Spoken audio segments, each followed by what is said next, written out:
Hello everyone. My name is Dr. SRIRANJANI MOKSHAGUNDAM, and I have the privilege of serving as one of the reviewers for this year's International Virtual Conference on From Tradition IKS to Tomorrow NEP 2020, a multidisciplinary conference for a Viksit Bharat at 2047 by Vedant Knowledge Systems Private Limited, Gujarat, India. So let us start with the paper submitted by Dr. Nishi Malhotra ji.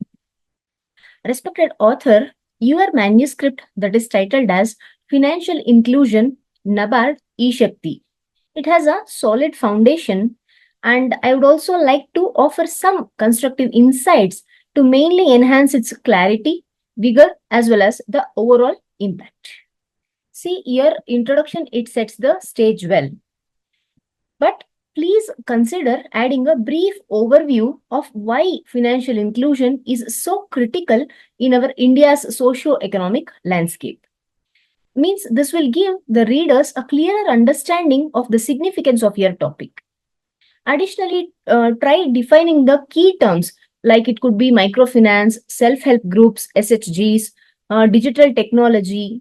Means it will provide a well-structured framework for those who might not be familiar with all these concepts. Also, please ensure that each section flows smoothly into the next.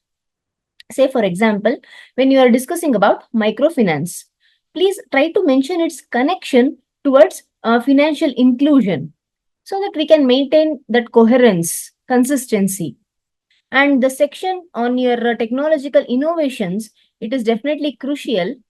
So please try to expand on specific technologies. It may be the mobile banking apps or digital wallets, as it provides more concrete examples of how technology is actually shaping access to the financial services. And you can also include case studies or examples of successful SHGs, means which have used effectively, which have utilized the digital tools. So this will enrich your analysis and also illustrates practical applications of your findings. And then to further support your claims, you can also incorporate the recent statistics or even the empirical data about the state of financial inclusion, especially in India. And for instance, when you're citing specific figures regarding the, you can do that. A percentage of women accessing the banking services before and after eShakti's implementation, it will actually make your paper more compelling. Additionally, you can also highlight the challenges these SHGs, what they have faced during their digital transformation and how actually they overcame them. So this can actually provide valuable lessons for others. And then discussing even the role of government initiatives, policies in facilitating actually this transition will also contextualize your findings within the broader framework of financial inclusion efforts in India. And obviously, this approach will enhance the depth and relevance for your analysis. And you have also mentioned the barriers to financial inclusion. But a more detailed exploration of these challenges, it could be the cultural biases or even the technological literacy, this would actually be providing us a comprehensive view. And coming to your proposed methodology, it is clear, but please try to elaborate on how you will ensure the reliability, validity in your case study. Then speaking about the potential biases and your plans, how you can address them, how you are going to address them could also be added. Then the emphasis on financial literacy as a barrier, it is timely. Why don't you explore the existing programs which are aimed at improving the financial literacy among women in rural areas? Because this will be providing the context for your research question and also it highlights the potential solutions. And in the conclusion part, try to briefly summarize your key findings. Also try to emphasize their implications for policy and practice. And respected author, you can also provide actionable recommendations based on your findings.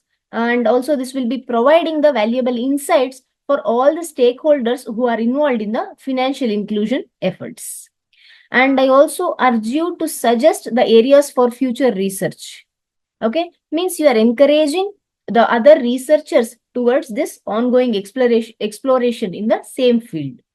Like it could be something like exploring the effectiveness of digital literacy programs on financial inclusion, maybe among the rural women, or conducting longitudinal studies mainly to track the financial behavior within the SHGs post this digital tool implementation.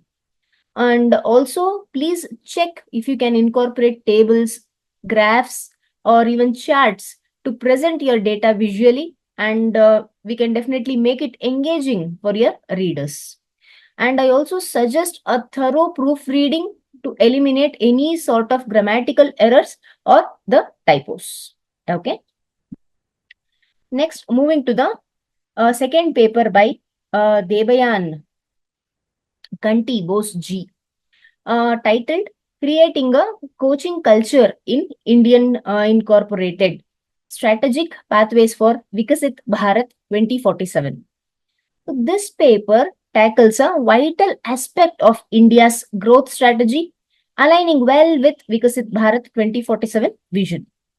Now, the idea of nurturing a coaching culture in corporate India is spot on, especially with the increasing demand for organizational agility and the development of leadership in today's fast evolving global environment. Respected author, your literature review, it is well organized, and also it lays a substantial theoretical base, effectively situating coaching within the Indian corporate setting. And also it is clear why coaching is important for leadership and employee engagement, and your research question is articulated well. Means it is setting up a meaningful exploration of how coaching can drive leadership as well as employee growth. And one of the key strengths of your paper is the practical policy recommendations, especially around that public-private partnerships and government incentives. And these ideas seem like realistic ways to promote coaching practices across the sectors. And your global comparisons, it add depth, and it is also offering valuable insights into how Indian companies can implement effective coaching strategies. Means it is really enriching the conversation with actionable examples. Having that said, a few areas could use a little more attention. While you mention the cultural resistance as a barrier, diving deeper into the specific cultural factors behind this resistance, actually, it would really add value. Maybe bringing in some case studies of companies that have successfully tackled these challenges would also make it more relatable, more practical. Also, adding empirical data or real life case studies to show the tangible impact of coaching on Indian organizations will strengthen your argument. And bringing any sort of quantitative evidence, it provides a stronger basis for the claims that you have made about the benefits of coaching. So please also expand a bit on your methodology, how you gathered, how did you analyze the data, and what criteria did you use for selecting these case studies or literature. Means this will make your approach more transparent and rigorous.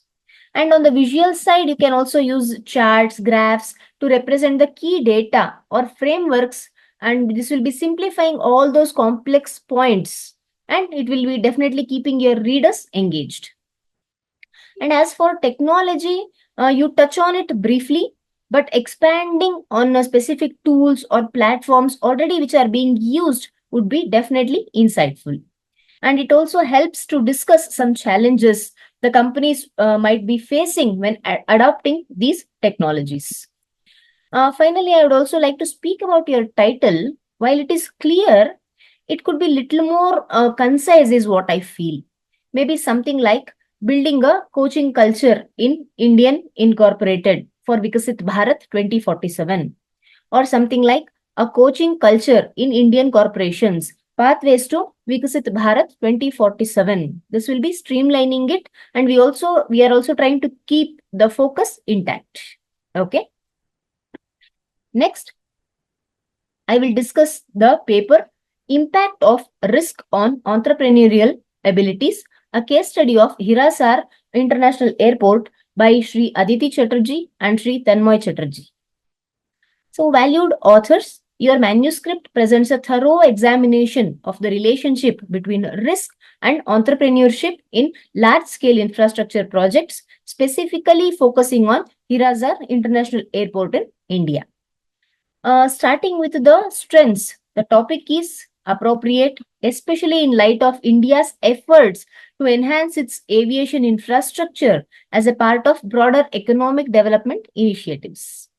The connection to NEP 2020 and the vision for a developed India by 2047 significantly enriches the research context. Your methodological approach, it is definitely appreciable, utilizing descriptive research complemented by surveys with entrepreneurs who are engaged in Hirasar project. And this empirical data also solidifies your findings, and the application of the chi-square test effectively it validates hypothesis regarding the influence of risk on entrepreneurial abilities.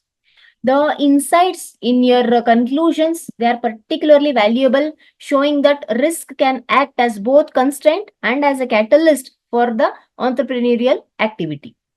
And this dual perspective, this is what is adding depth to your discussion on risk management strategies. And also it is highlighting that effective management can drive innovation and strategic growth. So such findings hold practical implications for entrepreneurs and the stakeholders in high-risk environments. Means it is underscoring the importance of strategic planning and engagement. Now let us also identify a few areas of improvement.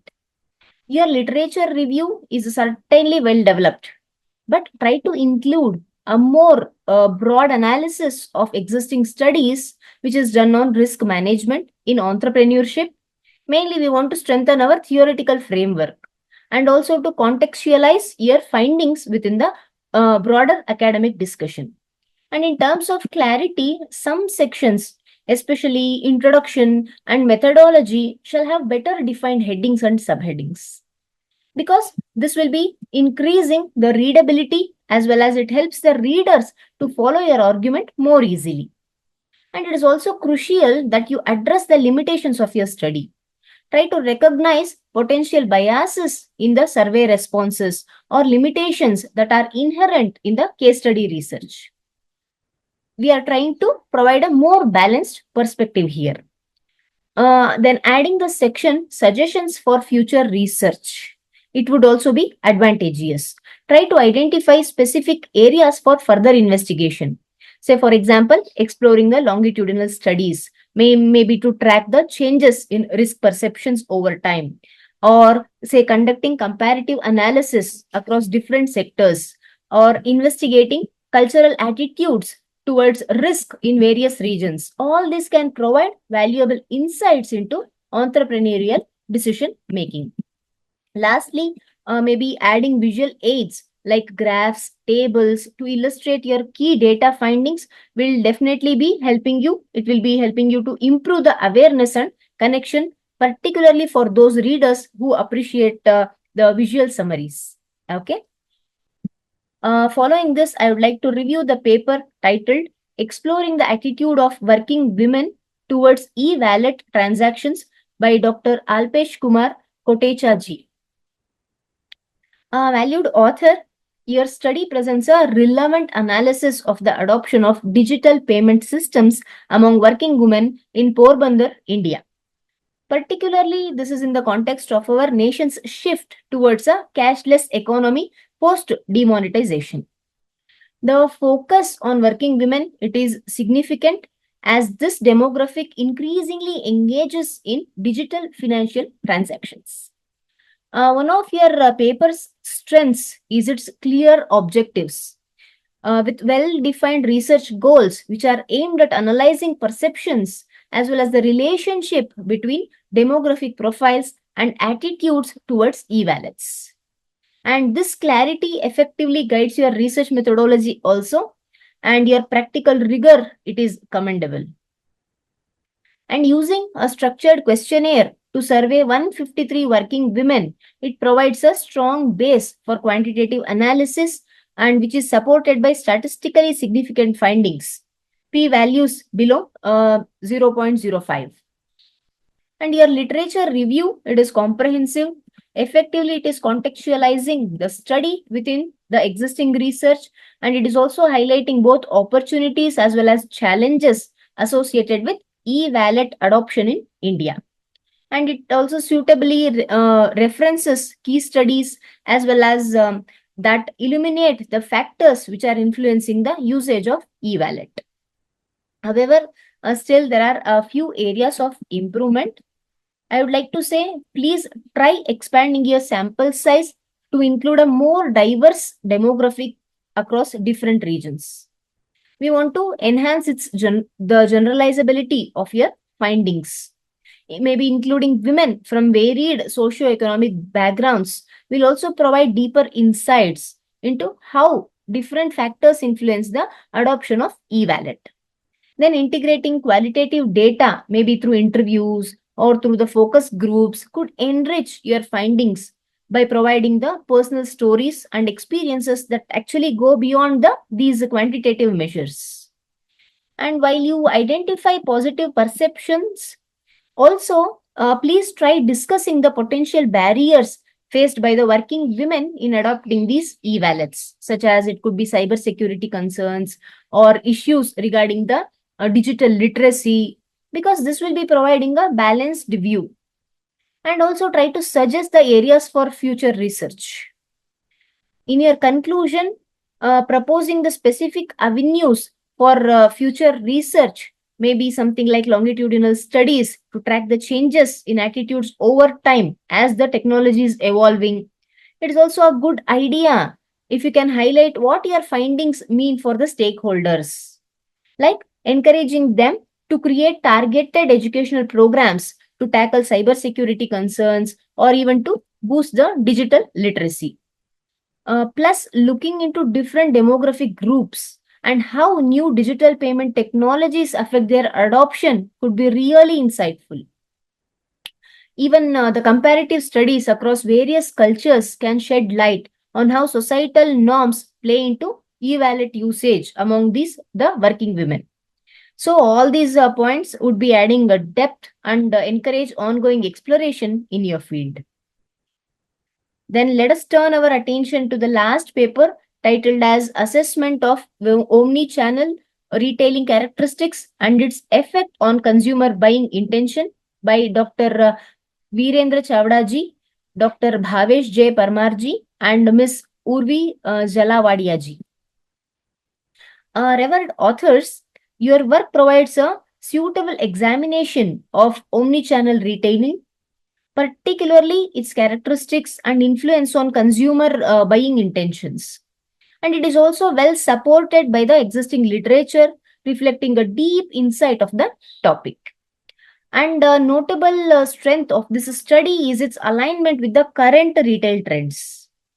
See, with the consumers increasingly interacting through multiple shopping channels, the relevance of this topic is evident.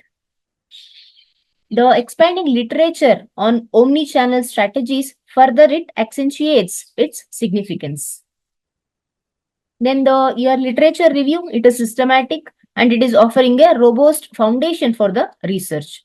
And it also successfully, it is trying to synthesize diverse perspectives on omni-channel retailing and consumer behavior.